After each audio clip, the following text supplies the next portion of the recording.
Good evening. Welcome to The Leader's Edge. Tonight is Season 4, Episode 4, called Debunking Money Myths and Mastering Wealth. Now, there's a lot that you're going to learn from this talk show. Uh, First of all, it will be practical lessons on how to prepare for financial security.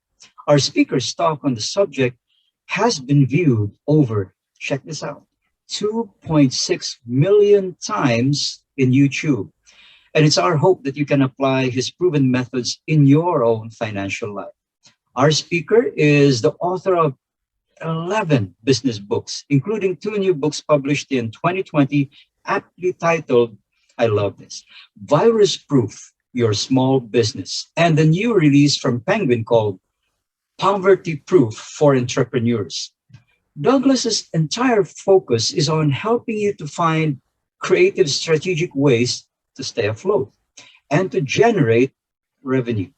In honor of his excellence in his craft, Douglas has been inducted into the Speakers Hall of Fame by the Professional Speakers Association.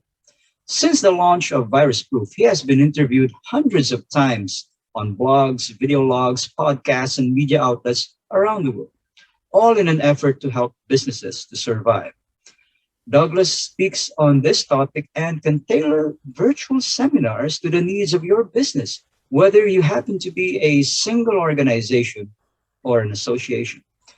Douglas is a multiple award-winning speaker. He has been inducted into the Speakers Hall of Fame by the Professional Speakers Association and has been given the CSP designation. Now, I got to find out later on what that means. So when I asked Douglas all about it, and he has been given this highest accolade by the National Speakers Association in America. He also hosts the highly successful daily YouTube channel called From Amateur to Expert, and I've seen it. So I am in awe of how relaxed, how effective he is in delivering his content. His clients have included multinational brands like Standard Bank, Hewlett-Packard, MultiChoice, Samsung, and more. He is a member of the Global Speakers Federation, Toastmasters International, and Mensa, the High IQ Society. Douglas, by the way, is also the only person to have won the South African Public Speaking Championships, a record 5 times. So, ladies and gentlemen, let's welcome to our virtual stage our speaker tonight, Douglas Kruger. Douglas? Well, thank you so much for that. I really appreciate that kind intro. I think I started blushing about halfway through. It's a great pleasure to be with you this evening, and we're going to start with a pop quiz. Imagine if I had to ask you this question right now. What were the two most important developments in all of human history? Where would your mind go? For most people, they start to think about the idea of the invention of fire or perhaps the invention of the wheel. But it turns out that the two greatest mental revolutions that we have had as a species were not inventions of physical objects. They were mental revolutions, and they were things that changed everything for us. And the first one was the invention of what we now call abstract representation. Picture the scene. Tens of thousands of years ago, an ancient person, perhaps a man in a cave, dips his finger into some pigment and creates a drawing on a wall depicting himself in a hunt. And that was the beginning of one of the most important changes for our species. Why is that? Well, because it allowed him to take the ideas in his head and externalize them. And that meant that he could pass them along. Think about it this way. If you had to meet a dolphin today, one of our most intelligent creatures, today's dolphin knows exactly as much as a dolphin from 1,000 years ago or from 10,000 years ago. Nothing has changed in their level of knowledge. But that's not true for us. Because we are able to represent our ideas externally, we could pass them on to the next generation, and that changed things for us. That was our first big revolution, the idea of abstract representation. The second one was what we call the discovery of ignorance. Once again, this wasn't the invention of the wheel or fire or poking sticks or anything down those lines. The discovery of ignorance was the notion that we were aware that we don't know things. For many thousands of years of human history, we believed that human beings had the answers. All you had to do was ask the chief or the king, or the priest, or the soothsayer, and they would tell you how the world worked. Somewhere around the end of the medieval period and going into the Renaissance, we started to have this dawning realization that there were things we don't know, and perhaps that we should go and find out. And that was the beginning of the scientific method and this flourishing of ideas and information and knowledge that happened over the course of just the past 1,000 years, which is really a blink in terms of human history. Now, what I speak on, and this is an idea that fascinates me, is I ask the question, are we ignorant of the ideas underpinning human prosperity? There are answers available, and we have enough economic study from the past century, the past couple of centuries, to know what the answers are. And yet most people tend to struggle with finances, with wealth, with building their own material prosperity. And I think what's worse than the fact that they possibly don't know the answers is the fact that they don't know that they don't know the answers. The discovery of ignorance, this looking in on ourselves and finally admitting, I think I don't know, but I should find out, is a massive mental revolution for us. So over the course of the past 2 decades, I've tried to look into, to examine, to debunk, to identify what works and what doesn't. And as a result of that, I've written several books. The first one was called Is Your Thinking Keeping You Poor? More recently, I wrote a book that very quickly became, delighted to say, a bestseller in my region called Poverty Proof: 50 Ways to Train Your Brain for Wealth. And I think the most ambitious one that was released by Penguin Books this year is called How to Grow Rich: 50 Ways to Debunk Money Myths and Master Wealth. So solving those problems and trying to share those answers for others, that has been the problem I've tried to spend the last 20 years solving. 30 years ago, though, I had a different problem. My problem wasn't monetary, it was social, and it was to do with personal embarrassment. I was 10 years old and growing up in South Africa, and my family was struggling a little financially. In fact, we were going through some fairly rough times. And we lived in a fairly decent area where the kids around us were able to play with the expensive toys at the time. Back then it was things like the Nintendo play sets or even the quad bikes and all of these expensive toys in the neighborhood. We simply didn't have that option. So my dad tried to find an inexpensive way to entertain the kids. And he came up with this concept for a rope swing. But now when most of us think about rope swings, we've never seen anything like this. This thing was outstanding and legendary, and it quickly became iconic in our neighborhood. See, what he had done was he found a tree branch in the backyard that was the equivalent of about 3 stories in height, and he hung a rope from this branch. And unlike most rope swings where you would sit on, say, a ledge or a tire, this one had handlebars at the end. So you would hold on to the end of this rope on the handlebars and you would run across the yard. And with 30 feet of rope, eventually your feet would come out from under you and you would swing over the roof of the house on this side. Then you would touch down and you would run across the yard and swing over the telephone wires on that side. We had surprisingly few fatalities, and most of them were kids nobody missed anyway, so it didn't really matter. One day, my best friend comes up to me at school, and he says, Doug, I've got permission from my mom, I can come and play on the rope swing. And I had to say, I'm sorry, not today, and I made up some excuse. I can't remember what the excuse was, but I can remember the reason I had to give it. See, I was aware that that day, our local church was arriving with a food basket to keep my family going. And I didn't want my best friend to know that. And I can still remember this incredible mix of emotions. On the one hand, you are very grateful that someone out there cares enough to take care of your family. And on the other hand, I was deeply embarrassed that they had to. And that for me was the genesis of thinking about these differences between families that get caught in intergenerational cycles of poverty and families that become first-generation business owners and millionaires and billionaires. What were the differences in thinking? And that was why the first book was titled, Is Your Thinking Keeping You Poor? Not your external scenario, not your government, not your nation, your own thinking.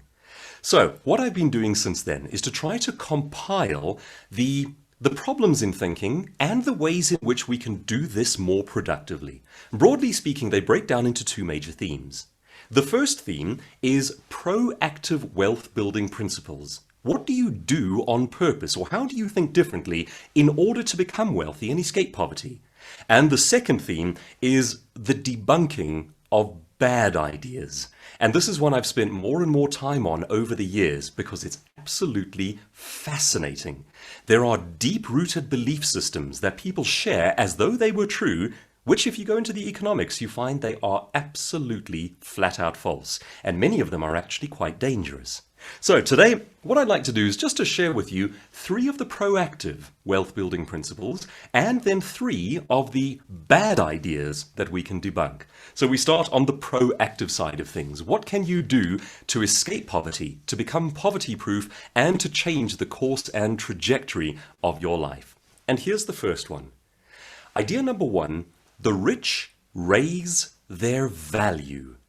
They focus on the idea of value and raising the value of what they do. Now, this is a principle that you can apply at any level of wealth creation. If you are struggling to escape from poverty, you are at the very entry level of developing personal wealth. You can use this idea. And likewise, if you are at the heights of your professional aspiration, the idea will work as well. So let's start right at the low end. If you are escaping poverty, how does the idea of raising your value change things for you? Well, if you are trying to escape poverty, the principle that you want to use is this: repay trust with excellence. You mentioned the YouTube video, and one of the most viewed videos was one in which I answered the challenge, how do you escape poverty if you have nothing to work with? You don't have a high level of education, you don't have resources, you can't start your own business. This is the one thing that you can do. Any small degree of trust that is given to you, you repay it with excellence. Now let's take a simple example of this one. Let's say that you can get nothing else but an entry-level job sweeping a factory floor at night. That's the only thing that you can get. Most people would be tempted to repay that with mediocrity because it's hard work, it's nasty work, and it's low pay. What if you did the opposite and you took it seriously? Not because you have any aspirations to treating the boss there in any particular way, but because you saw this as the universe handing you a test. It is an entry-level test. It is the first test in the ladder of building personal wealth. It's hard, it's difficult, and it's low pay. But what if you internally were the kind of person who repays trust with excellence? If you do that, the universe sees that you can graduate to the next level. The next level may not be particularly glamorous, but it is a step up.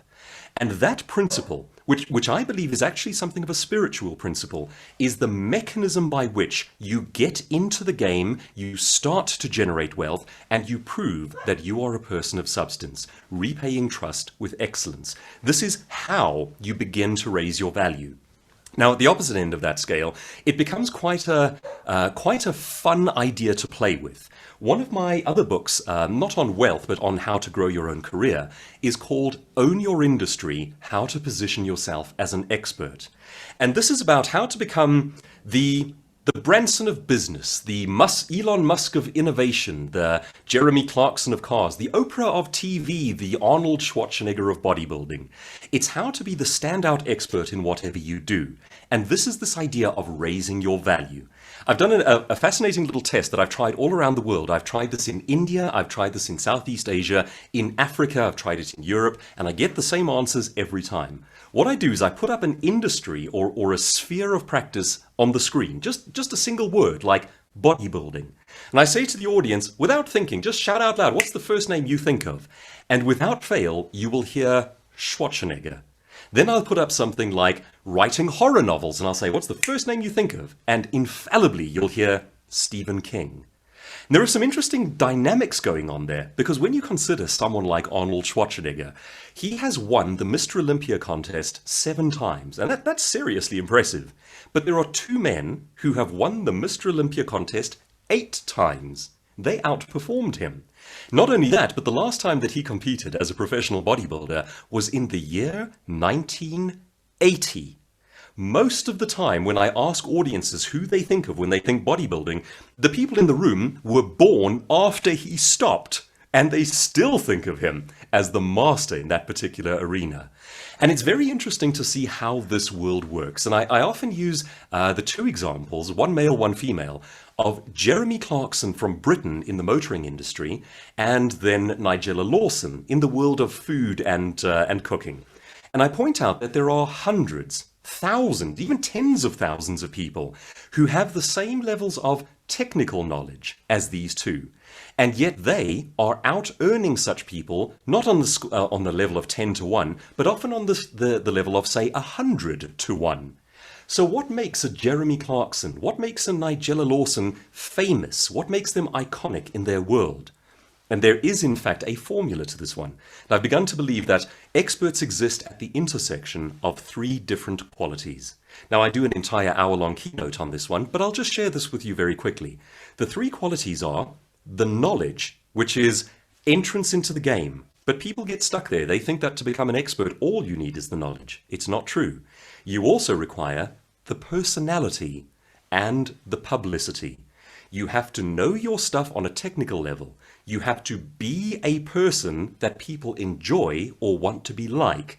And then you have to take it on a roadshow. There's no point in having all the knowledge and all the personality if people don't see you, meet you, if you don't become a name in the public consciousness. And the result of doing all of that for long enough is that people start to say, oh, you know who you should talk to about that.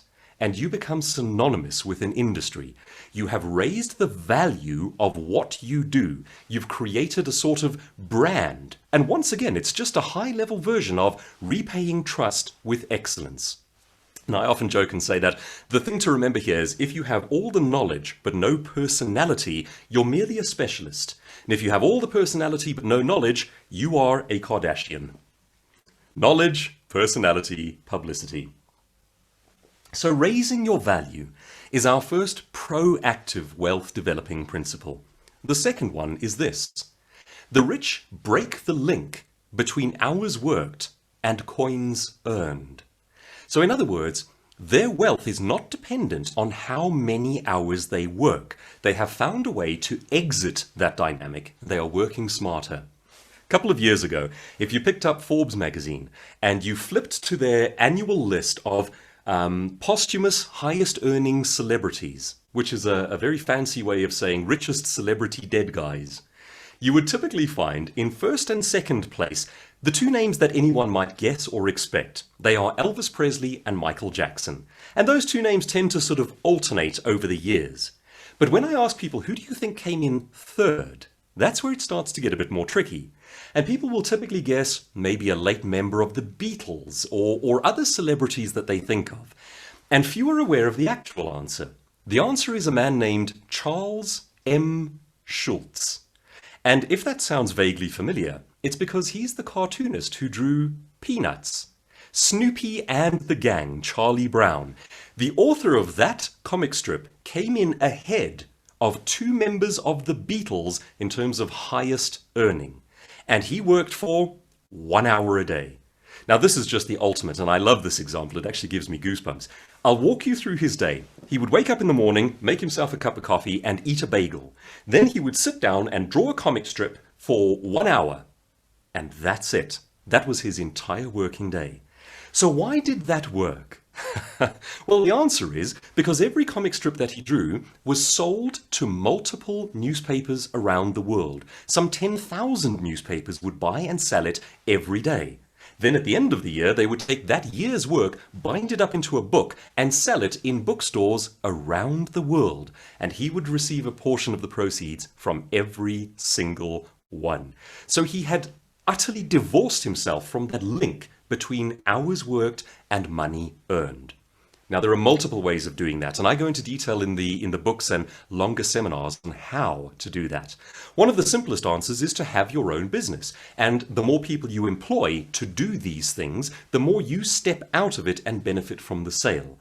Other ways of doing it are to raise your value and become a celebrity within your industry. Jeremy Clarkson, for example, is reporting on the same cars that every other motoring journalist around the world has to work with. And Nigella Lawson, it's the same food. But something that they personally bring to the mix makes what they do worth an order of magnitude more than the entry-level journalists around them. There are several ways in which you can raise your value and break that link between work and wealth. And that leads us into our third proactive principle, which is an extension of this one, which is to say that the rich own the sale.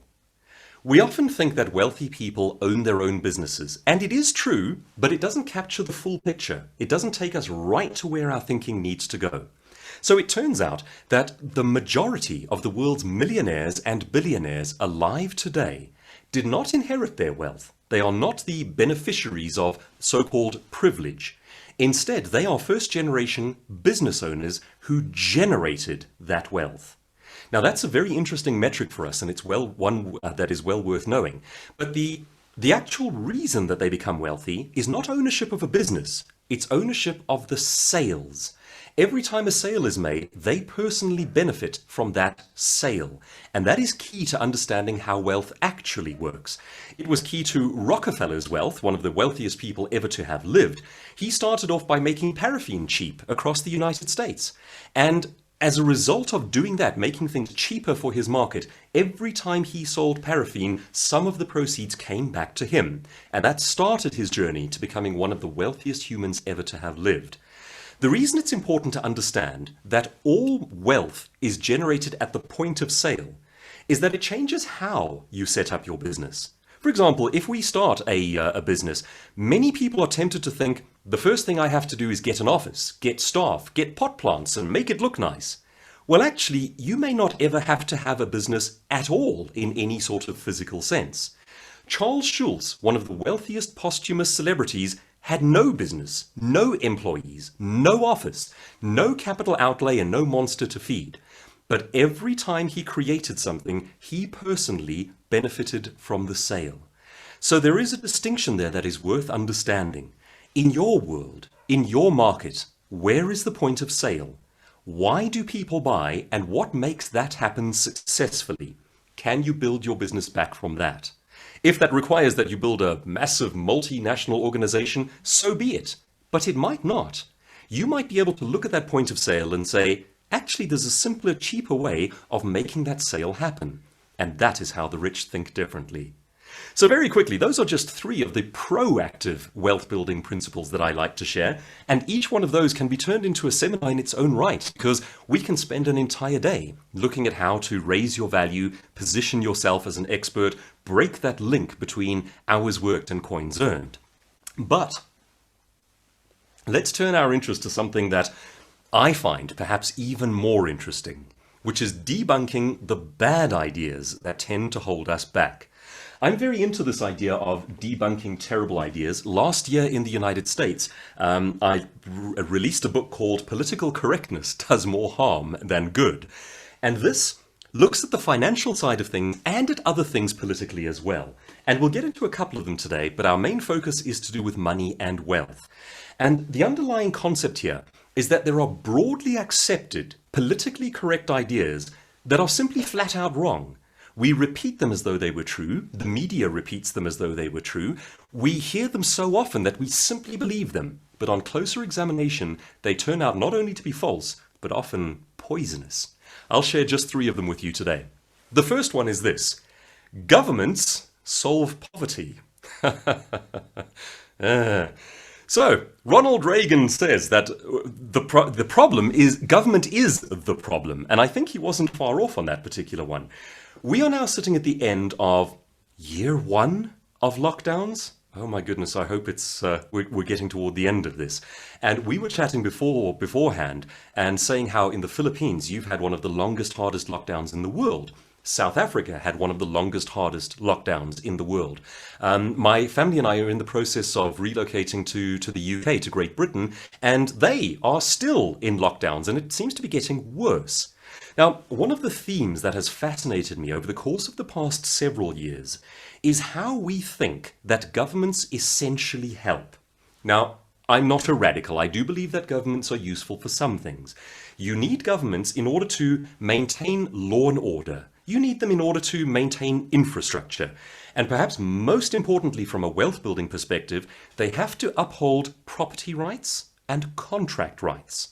When you start getting into nations that compromise the ownership of property and that compromise contracts, you are on a death spiral in terms of wealth versus poverty. And the studies into this one are exhaustive and definitive. There is simply no doubt about this one. If you are wondering whether or not to leave a nation, the two things to look out for are they compromising property rights? Are they failing to uphold contracts or in any way undermining the sanctity of contracts between people trying to do business? If you start to see those things, like my family leaving South Africa right now, you might want to consider that it is not possible to create intergenerational wealth where you live. Now, that's a scary thought. This started for me when in fact, when I say started, perhaps one of the best books that I've read on this one is called The Tyranny of Experts by a gentleman named William Easterly. The name is somewhat misleading. It sounds like he's saying all experts are a problem. He's actually not. He's saying that in the world of wealth building and lifting people out of poverty, governments are the biggest obstacle that humanity faces. Now, this is a man who spent several decades working in aid relief and government upliftment programs in emerging nations all around the world. And at the end of all of this, he's come to the conclusion that his life's work did more harm than good. He points out that if governments simply got out of the way, if they upheld law and order and promoted freedom, upheld contracts, and then got out of the way, the results would have been exponentially better. And he cites several studies that prove this. Just one example off the top of my head from the United States, and this is one that I find fascinating. The Black American population was making massive economic progress coming out of slavery. So you had the Emancipation Proclamation in 18 something or other, and as the rights and liberties of Black America began to grow, so did their material wealth. And in the 1960s, it stopped dead. It came to an absolute halt. So what changed in America in the 1960s? Well, what happened was Lyndon B. Johnson of the Democratic Party declared war on poverty. He said poverty is a problem and government must do something. And he created massive welfare programs and he interfered into the social structure of the nation, and the progress, the material progress toward prosperity made by Black America stopped dead. The worst thing that has ever happened in terms of their building material prosperity was a government saying, we're here to help. Now, when you start to see that pattern, it is replicated everywhere in the world over and over and over again. William Easterly makes an interesting point. He says, here's what tends to go wrong. When consultants approach governments, they have this almost arrogant notion that you can bypass human rights and human freedom and jump straight to economic prosperity. So if you take my old corner of the world, which is sub-Saharan Africa, typically a consultant will come in from a country like France, and they tend to have very Marxist leanings. And they will say, don't worry about personal freedoms, don't worry about rule of law, let's fix your economy first. And then you can become like the United States, like Great Britain, like some of the very prosperous nations around the world. What they miss is that nations like Great Britain became prosperous not because of a government program, but because their governments upheld personal liberty and rule of law. In other words, they did the thing they were supposed to do, and then they got out of the way. And the economic prosperity followed that. It didn't come from government. It never comes from government. I know even growing up in South Africa that anything that goes wrong, we see a social ill, we see a problem, we see something that goes wrong, and our knee-jerk reaction is to say, government should. Well, the problem with saying that government should is that then government does. And the more government does, the worse it gets for many measurable reasons. So that's idea to debunk number one, is that governments solve poverty. They simply do not. All they can do is provide the right setting and get out of the way. And that's what they should be doing. Number two, the idea that the rich are getting richer and the poor are getting poorer. All around the world, people believe this to be true, and it simply isn't. Here is what is actually happening, and it's detailed in a wonderful way in a book called Equal is Unfair, by two authors named Jon Watkins and Darren Brook, I believe the authors are. And I detail this in my book as well. You see it in several different ways. We talk about this idea that the rich are getting richer and the poor are getting poorer. And that sounds like a massive social injustice. Well, it would be if it were true. What has actually happened over the course of the past 2 decades alone is that the number of people living in outright poverty has gone from some 46%, which is half of our species, down to about 16%. Folks, I think of that as one of the greatest miracles that has happened in modern history. And that is down to allowing people to trade freely among themselves and to build prosperity. It is not down to government programs that, if anything, have slowed that trend. How much better would we be doing if they would get out of the way? So, the idea that the rich are getting richer and the poor are getting poorer has some rather sinister ideology built into it. Built into that idea is this sort of notion that the rich are getting richer because the poor are getting poorer. Or in other words, that we have a finite pool of money and one group is taking from it, and that's making the other group poorer. In fact, the exact opposite is happening. If you follow economic historians of the likes of Dr. Thomas Sowell, of whom I am a great admirer, he points out in great detail that what is happening is the rich are getting richer at an exponential pace, but the poor are getting richer too, just not as fast. However, what's happening is we are vilifying the rich as though they were keeping the poor down. And if you understand anything about economics, the exact opposite is true. A man by the name of Thomas Piketty wrote a book called Capital in the 21st Century. And for my money, I think it's one of the worst and most dangerous books written in the last 100 years. And I include Karl Marx's Communist Manifesto into that mix. And he is the person who points out that this 1% of humanity are hoarding the wealth. Now, I've gone to great pains to debunk Thomas Piketty. So have several other economists, people from all around the world. There are entire books dedicated to debunking Piketty. Unfortunately, his narrative is still very popular in the media, which is that the top 1% are hoarding the resources. It is untrue from several different perspectives. If you see who the 1% are over a 20-year period, most of the people in that bracket are not the same human beings. You have people falling out of that bracket and other people going into it all the time. Statistically, there has to be a top 1% because there always will be, according to statistics. Now, who is in that bracket actually makes the world of difference. And it is not the same group of people hoarding all the resources. It changes all the time. But here's the more interesting part. Even if the wealthy of the world took their money, put it in a bank, and in that sense hoarded it, it would still help the poor, because that money is used for investment, infrastructure, and the growing of new businesses.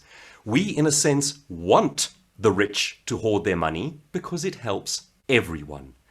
There is, however, this rising social justice movement that demonizes the rich and tries to create this idea that because they are getting richer, that is why the poor are getting poorer. Here is why it is impossible for that to be true. If there were only a finite amount of money, and the rich were getting richer all the time, then the amount of money available would be diminishing as the rich took it out of the system. Over the past 20 years, we've lifted 1 billion people out of poverty. How is that possible? How is it possible for the poor to be getting richer and the rich to be getting richer, but they are stealing all the resources? Someone is lying. And there are political agendas behind this. It's very interesting to see how far this affects our societies, our politics, and our news. And idea number 3 that we will debunk today is, in fact, those two are linked. Number 2 was the rich are getting richer and the poor are getting poorer. And number 3 was the rich are hoarding all of the wealth. Now, there are so many other ideas that we can debunk. From the United Kingdom, the idea that Robin Hood stole from the rich and gave to the poor. Absolutely untrue. He stole from the taxman and gave the money back to the entrepreneurs. There's an idea doing the rounds that Jesus was a socialist. That is untrue 6 ways from Sunday. But the idea that Marxist socialism is in some sense a way of solving poverty is perhaps one of the most dangerous ideas we have had in the course of the last century. For what I can do to help people to get out of the kind of poverty that my family struggle through, the kind of poverty I've seen in sub-Saharan Africa, and the financial difficulties that take place all around the world, chiefly as governments meddle, I will do my best to share a little insight, a little education, and try to get people out of the bad ideas and starting to generate wealth on their own. There is freedom to be had. There is wealth to be had. Over the course of the last 50 years, we have dramatically changed the state of the human species. And part of that goes back to that original idea of abstract representation. We can see, we can learn, we can write it down, we can pass it on. To the degree that I can do that for others, that is what I choose to do. Folks, I hope this has been an interesting session. It's a very entry-level look at these ideas. They go quite deep, but the principles are sound. We need to generate wealth by owning the sale, by raising our value. We need to make sure that we clear our mind of the clutter of rising socialist Marxism. To the degree that we get that right, we will lift people out of poverty. Thank you so much. Well, thank you so much, Douglas. Wow, that certainly blew my mind because those are several thoughts that a lot of people are harboring, and you're right. A lot of them are just flawed and parroted by, say, mainstream media, and so a lot of people think that bad news sells, and so they buy into that. But the truth is that if as you said, if government just gets out of the way, then we'll have a fighting chance at having our lives get better.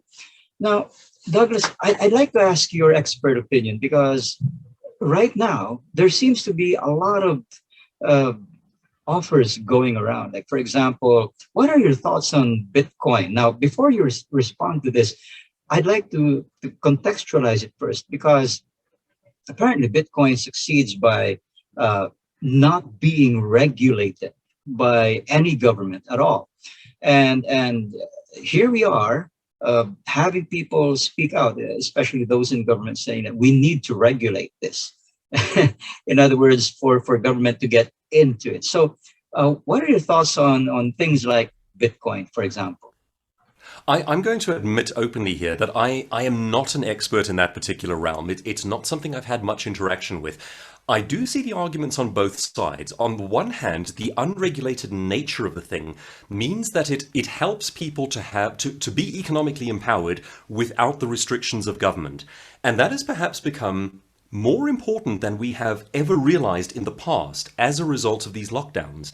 It is a novel idea and a deeply concerning one that a government can effectively disable a people, that they can stop us trading, that they can stop us living, and that they have control not only over our right to do business, but over the currency itself. And from that perspective, I see the upside to it. It's freedom from a sort of a globalized system. On the other side of that, the great danger is that it can become a way of harboring criminality. Because it is absolutely unregulated, it means that it's almost wild and free. When you study what makes nations prosperous or poverty-stricken, essentially it is this balance between law and order and freedom. If you have too much law and order, you crush the ability to generate wealth. If you have too much freedom, you end up with piracy, human trafficking, and all of the ills. So while I'm no expert on cryptocurrency, and I wouldn't want to sort of step beyond what I do know, I would say that is probably the balancing act and the sort of philosophical underpinnings. It is the balance between freedom versus some semblance of law and order. And finding the balance there, I think, is quite a tricky one. And with that, I think I've reached the outskirts of what I can contribute to that conversation. Well, fair enough. To paraphrase a very popular saying, with great wealth comes great responsibility. I totally understand why it could be dangerous. Like, for example, imagine how many drug lords out there could possibly just launder their money through Bitcoin because it's unregulated, unchecked, and therefore be a deleterious effect on society. So I'm just wondering though, one thing that you said about how people have these wrong notions about wealth and getting rich. When you mentioned that the rich are not in fact hoarding or stifling the poor from getting richer, that's a notion that that I'd like to explore a little bit because here in Asia, especially here in the Philippines, there is a strong thought that goes that the oligarchs are hoarding things, that controlling everything, and that we the ordinary person can't really lift themselves out because they start a business and pretty Yeah. soon a bigger business will start something similar but drop their prices to drive the smaller businessmen out of business, or like a Yes. globalization. How Okay, do you feel that's a about it? very interesting dynamic. And I think what is perhaps key to understanding this one is the interaction between big business and government. When we talk about healthy free trade, we are talking about a scenario in which the government and business do not work together. It has become very common these days for big business and government to be in bed together to sort of have this joint power. And Mhm. that is perhaps the formula for corruption. It is something, in fact, funny enough, it goes all the way back to Mussolini and Hitler and to pure fascism, which was the idea that businesses could operate, they were free to operate, but they must listen to the government, they must do what they say, and the two back one another up. We have a great deal of this in South Africa as well. They speak about it in such glowing terms. They say things like big business and government will partner together to solve problems. When you hear that partner together, what you're hearing is a code word for corruption. It is one of the definitive characteristics of fascism that a government and big business work together. You see this even in the United States, where it should not be happening. Their system was not set up this way, where they have lobbying at a political level by big businesses. Or simply put, you have big businesses bribing government to do what they want. This is a deeply unhealthy scenario. You also see it where there are things like government bailouts of big businesses. Where you have a bailout of a big business by the government, you do not have free trade. What you have there is the privileging of certain big businesses by government. And that is an essentially corrupt idea. You are supposed to rise and fall on the value that you offer to your customers. That's it. When you are bailed out by government, that is an essentially corrupt idea. And it happens all over the show, and we speak about it these days as though it were perfectly normal. It is immensely difficult for small entrepreneurs to compete against big businesses at the best of times. But when you add government influence into that, it becomes an almost impossible scenario, and that does a great deal of damage. Now, there's another conversation to be had there about the strategy of being a small business taking on a big business. There are many things that you can't do. You can't compete with them in terms of your advertising revenue. You can't compete with them in terms of resources, staff, and so forth.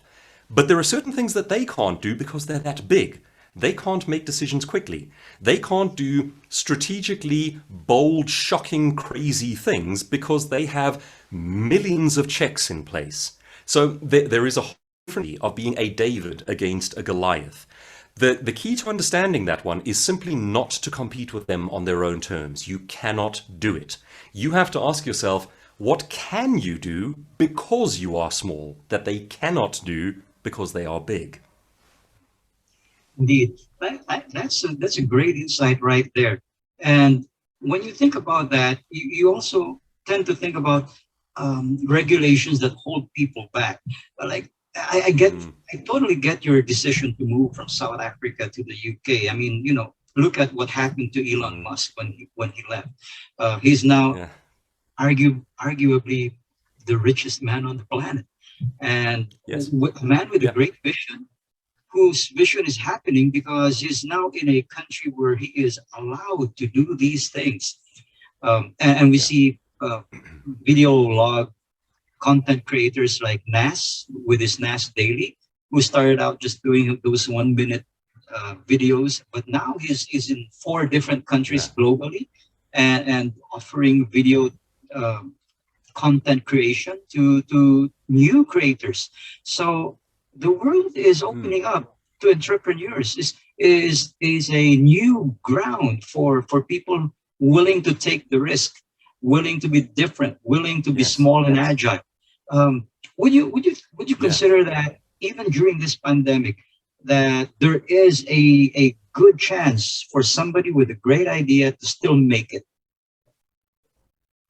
Oh, absolutely. And I think what is actually quite encouraging, and it's something we don't speak about often or we don't think about often, is that it is not only possible for governments to ease these restrictions, but we've seen many examples of it recently, and it has worked every single time. The most dramatic example of this, I love this one, is the story of New Zealand.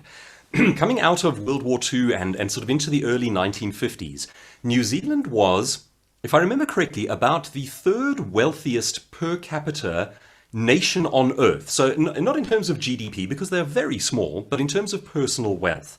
Then what happened is a government stepped in that started regulating the living daylights out of everything. It even got so petty that because they were a butter producing nation, if you wanted margarine, you had to have a doctor's note that you would present to the government so that they would give you permission to buy margarine. I mean, they took it to petty levels.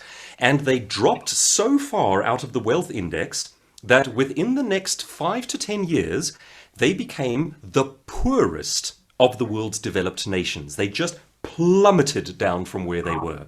Then what happened is a man named Roger Douglas came in and basically took a hatchet to the laws. He just got rid of them. And at first the economy wobbled for a little while, and then it went straight back up to about the third wealthiest GDP nation on earth. So what a direct and distinct example of it. They brought in all of the petty laws, they strangled business, and the nation plummeted. They got rid of it, and it went straight back up again. Love or hate him, Donald Trump did exactly the same thing for the United States, and it just roared. And of course, now we're looking at in the US the regulations and so on taking effect again, and it's doing what regulations do. In South Africa, year by year, we drop in terms of the freedom to do business index. In other words, it gets worse every year. Nations like India have been repealing their legislation that sort of binds and slows business, and they've been going in the opposite direction. South Africa and India are sort of comparable economies in terms of being sort of developing nations. And although we are seeing these lockdowns now, there are places in the world where you can do business, where it is becoming easier to do business, and there are nations that realize the benefit of that. If you look at the African continent, the island of Mauritius has turned this into a policy. They've made it their goal to be the most business-friendly nation in Africa. And what that does is it attracts the investment, it brings people in, and they flourish as a result of it. What is bizarre is that nations like South Africa look at that, see the prosperity, and do not emulate it. And unfortunately, the reasons for that are political, and they have to do with corruption at high levels. Governments have every incentive to do the wrong thing in terms of economic growth. Where you have good people who do the right thing, entrepreneurs flourish. And it is so clear, it is night and day. New Zealand being the best example of that. Well, thank you for that, for those insights. I mean, I totally agree because I noticed the same thing going on even here. Like, for example, it used to be so easy to start up a single proprietorship right here, where Yeah, you only needed the tiniest amount of money to get a permit to get things going. But now yeah. it's been found that it's the hundreds of thousands, if not millions, just to start a corporation, and the average Joe just can't start Cannot do it. anything. And when you So think about it, what a bizarre idea. I mean, we've become so accustomed to this idea of, oh, you need a government permit to do it. Why? Why? Your government represents you. They are your elected officials. They are there by design to do what the people of that nation desire. What on earth is a permission to do a thing? And you beg permission and pay for permission from a group of people that you elected. It's fundamentally perverse. indeed, and 2022 is coming very soon. So I know that if we're just given a fair chance, our people would be speaking loud and clear in favor of deregulating, possibly allowing more of the ordinary Joe to have a chance to make a Yeah. living. And I'm with you on this because, say, like, for example, microloans, though helpful, might be considered by a lot of people as simply dole outs that they're not expected to pay it back, but in truth, they are. And so uh, it's better if, like in education, teachers would say, when you let go and let them, they learn better. instead of Mm, strangling their creativity and telling there's only one way to learn this, giving them a chance to discover new ways of learning something, then they get better at it. So, yeah. Douglas, thank you once again for being our guest for this particular episode. Your voice has certainly been a voice of reason and Well, clarity, thank you. and I just kind of wish that Dinah had invited you sooner because Well, thank you. I really appreciate that. Anytime you yeah, might like to have me, I'd be delighted to join you again. But thank you so much. I really do appreciate it. I certainly will be asking her to invite you, especially to find out, how did your move to the UK go? Yeah. Like once you start your business there, we'll be following what's been going on, and especially, ladies and gentlemen, to our viewers out there, do remember that Douglas has a YouTube channel, so do check on it regularly because it's daily, and you will know his progress. Once he's made this move Yeah. and essentially starting from scratch in a new country. That will be proof positive that everything he's been saying is absolutely true. Well, The that's quite a UK, test, but yes, you're right. yeah, because the UK is a monarchy, of course, the Queen and everything, but the Queen doesn't really get into the day-to-day running of the country. They have Parliament to do that for them, but even Parliament is more friendly in the same way that Singapore is very business friendly. So, and thank you Yeah. for letting us know that Mauritius is very business friendly.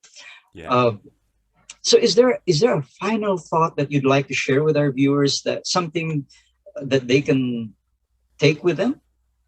Yes, absolutely. I think one of the most difficult lessons that we've learned from a wealth building perspective over the course of this last year is the simple idea of not having just one income stream. As you rightly point out, I'm going to the UK now and will be trying to sort of rebuild this entire speaking career. The events industry in South Africa was shut down, and it came to an absolute halt. The last event that I should have spoken at was the Global Speakers Federation meeting in Namibia, which is just one nation up from us. And when they cancelled that, I thought, don't be silly. Why would you cancel that for some flu that someone has in another part of the world? And then, of course, what happened is one nation after another effectively shut down. South Africa shut down for a full year. I just had my first live speaking event in 1 year last week. So that's an entire annual income is effectively decimated. Thank goodness for income streams like the books, the audio books, a monetized YouTube channel, and so forth. So I think this idea of not placing all of your eggs in one basket, not having just a single revenue stream, has really been brought home for a lot of people, and that's something we need to take quite seriously. So, ladies and gentlemen, I hope that you do tune in once again next Wednesday for season 4, episode 5, called A Road of Suicides to a Road of Hope. That time we'll be having Douglas Brinker, who will be talking about how to overcome extreme difficulties in life and come out a winner. He has made his life more meaningful now by helping others overcome their own difficulties. So please don't miss that, because in these trying times, we need to also deal with depression. And so remember to please click on like, share, and subscribe to our channel. So, ladies and gentlemen, as ever, do think about the fact that learning is a never ending journey with limitless vistas. Good night. Good night, Douglas. Good night. Thank you. You're very welcome. Take care.